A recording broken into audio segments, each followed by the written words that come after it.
যদি সত্যি তোমার ভালোবাসা নিঃস্বার্থ হয় তাহলে বেদনার সময় মৃত্যুও কেঁদে ফেলে। বন্ধুরা, এই অসাধারণ প্রসঙ্গটাকে কেন্দ্র করে আজকে আমি আপনাদের এমন একটি গল্প শোনাবো যেটা ভালোবাসার স্মৃতি হয়ে আজীবন আপনার বুকে থেকে যাবে। চ্যানেলে নতুন হলে সাবস্ক্রাইব করতে ভুলবেন না এবং অবশ্যই গল্পটি ভালো লাগলে একটা লাইক আশা করব। বিজয় মধ্যবিত্ত পরিবারের একটি ছেলে। বাবার ছোট একটা ব্যবসা আছে, তাতে যা উপার্জন হয় মোটামুটি ভালোভাবেই তাদের কেটে যায়। বাড়িতে আছে তার ছোট বোন এবং মা। বিজয় বর্তমানে কলেজ পড়ুয়া, পড়ালেখায় সে বেশ ভালো।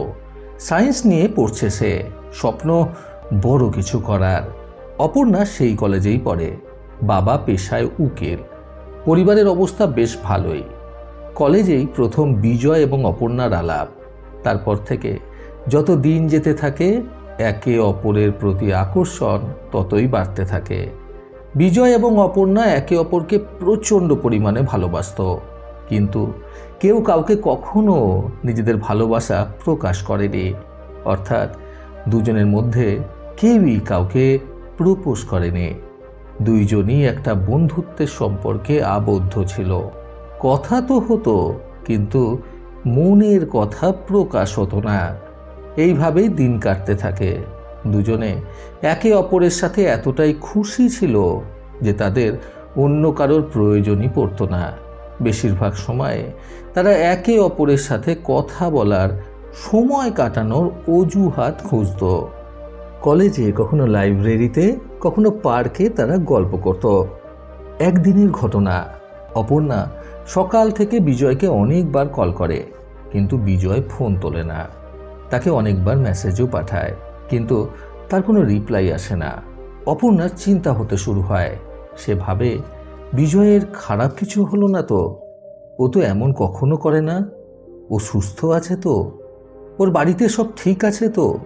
বিভিন্ন খারাপ চিন্তা তার মাথায় ঘোরাফেরা করতে থাকে।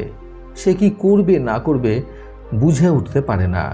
সে বিছানার মধ্যে কাঁদতে শুরু করে। কাঁদতে কাঁদতে কখন যেন সে ঘুমিয়ে পড়ে। তার যখন ঘুম ভাঙে, সে দেখে তার ফোনে একটা মিস কল। সেই কলটা অন্য কারো নয়, বিজয়ের ছিল। কোনো কিছু ভাবনা চিন্তা না করেই সে বিজয়কে কল করে। বিজয় ফোন ধরার সঙ্গে সঙ্গে অপর্ণা চেঁচিয়ে বলে ওঠে, তোমার কি হয়েছে? আমি এতবার ফোন করলাম, তুমি ধরলে না কেন? আমার মেসেজের রিপ্লাই দিলে না কেন? এই প্রকার অনেক কথা বলতে থাকে।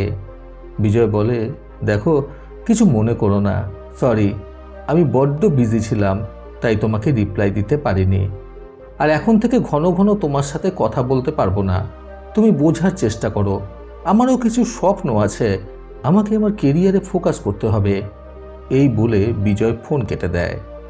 এই কথা শুনে অপর্ণার জন্য পায়ের তলা থেকে মাটি সরে যাওয়ার অবস্থা হলো। অপর্ণা বুঝতে পারছিল না যে হঠাৎ করে এমন কি হলো যে বিজয় এইভাবে বদলে গেল। সে কি অজান্তে কোনো ভুল করেছে যেটা বিজয়কে আঘাত করেছে? সে জোরে জোরে কাঁদতে শুরু করে এবং আগের কথা মনে করতে থাকে।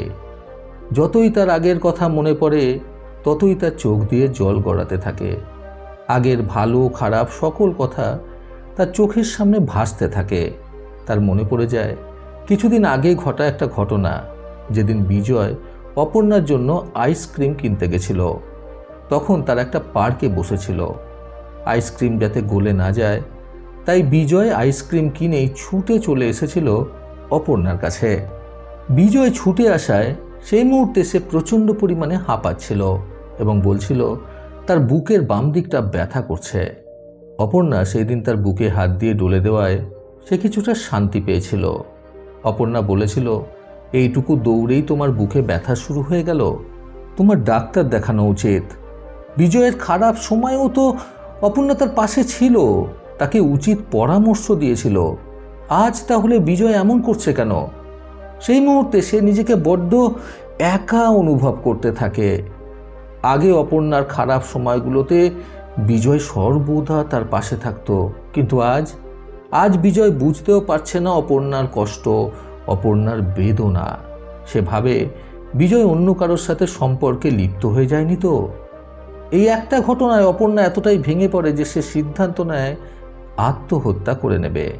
সে চিন্তা করে আর একবার কল করবে বিজয়কে।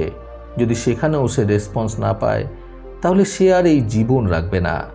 বিকেলের দিকে মনে সাহস এনে সে বিজয়কে কল করে। বিজয় ফোন তুলেই বলে, আমি এখন খুব ব্যস্ত, তোমার সাথে কথা বলতে পারবো না। এই বলে সে পুনরায় ফোন কেটে দেয়। রাত 8টার সময় অন্য একটা নম্বর থেকে বিজয়ের কাছে ফোন আসে। ফোনের কথাগুলো শুনে বিজয় কাঁদতে শুরু করে। এটা তুমি কি করলে অপর্ণা? এর জন্য আমিই দায়ী, আমার জন্যই এই সব হয়েছে। সে সঙ্গে সঙ্গে হাসপাতালের উদ্দেশ্যে রওনা দেয়। এই কলটা অপর্ণার মা করেছিল। সেখানে তিনি জানিয়েছিলেন যে অপর্ণার একটা গুরুতর অ্যাক্সিডেন্ট হয়ে গেছে এবং তাকে হাসপাতালে নিয়ে যাওয়ার পর অপর্ণা শুধু বিজয়ের নাম নিচ্ছিল। বিজয় হসপিটালে আসার সঙ্গে সঙ্গে অপর্ণা নিজের চোখ খোলে। চোখে জল নিয়ে সে বিজয়কে বলে, আমি এমন কি অন্যায় করেছি যার জন্য তুমি আমার সঙ্গে কথা বলছো না? তুমি বোঝো না তুমি ছাড়া আমি একা? তোমাকে ছাড়া আমি বেঁচে কি করব বলো? এই জীবনের আমার কোনো প্রয়োজন নেই। বিজয় তার হাতটা চেপে ধরে মাথা নিচু করে কাঁদতে থাকে। সে বলে, দোষ না তো তোমার না তো আমার, আমাদের ভাগ্যের। মনে পড়ে কিছুদিন আগে তুমি আমাকে ডাক্তার দেখাতে বলেছিলে আমার বুকের ব্যথার জন্য। তোমার কথা আমি কখনো অবহেলা করতে পারি না। তাই আমি পরের দিনই এক হার্টের ডাক্তারের কাছে গিয়েছিলাম। তিনি কিছু টেস্ট করতে দিয়েছিলেন। কালকে মেডিকেল টেস্টের পর জানতে পেরেছি যে আমার হার্টে একটা ফুটো আছে এবং আমি বেশি দিন বাঁচব না। এই জন্যই আমি তোমার থেকে দূরত্ব বাড়াচ্ছিলাম, যাতে তোমার কষ্ট না হয়। অপর্ণা বিজয়ের হাতটা চেপে মুখে একটা তৃপ্তি ভরা হাসি নিয়ে নিজের চোখ বন্ধ করে নেয় এবং চলে যায় এই পৃথিবী ছেড়ে। এই দৃশ্য বিজয়কে এতটাই আঘাত করে যে সঙ্গে সঙ্গে তার হার্ট অ্যাটাক আসে এবং সেখানে অপর্ণার সামনেই তারও মৃত্যু হয়। দুই পরিবারের মধ্যে শোকের ছায়া নেমে আসে। বন্ধুরা, প্রকৃত ভালোবাসা বুঝতে আজকের গল্প থেকে শিক্ষণীয় 3টি কথা সর্বদা মনে রাখুন। প্রথমত, প্রকৃত ভালোবাসা সেটাই যেখানে একজন অপরজনকে ছাড়া অপূর্ণ। দ্বিতীয়ত, প্রকৃত ভালোবাসা শুধুমাত্র অপর মানুষটির ভালো চায়। অপর মানুষটির মুখের হাসির চেয়ে মূল্যবান তার কাছে আর কিছুই নেই। তৃতীয়ত, প্রকৃত ভালোবাসা কখনো কখনো মানুষকে দুর্বল করে তোলে, আবার কখনো কখনো প্রচণ্ড শক্তিশালী। প্রতিবারের মতো আবারও বলবো, এই পৃথিবী তাদেরকেই সম্মান দেয় যারা ইউনিক কিছু করার ক্ষমতা রাখে। সকলে সুস্থ এবং সুন্দর জীবন কামনায় প্রকৃত জীবন থেকে আমি সন্তু চক্রবর্তী আবার আসবো আগামীকাল নতুন সুন্দর শিক্ষণীয় একটি ছোট গল্পের সাথে। ভালো শুনুন, ভালো থাকুন। ধন্যবাদ।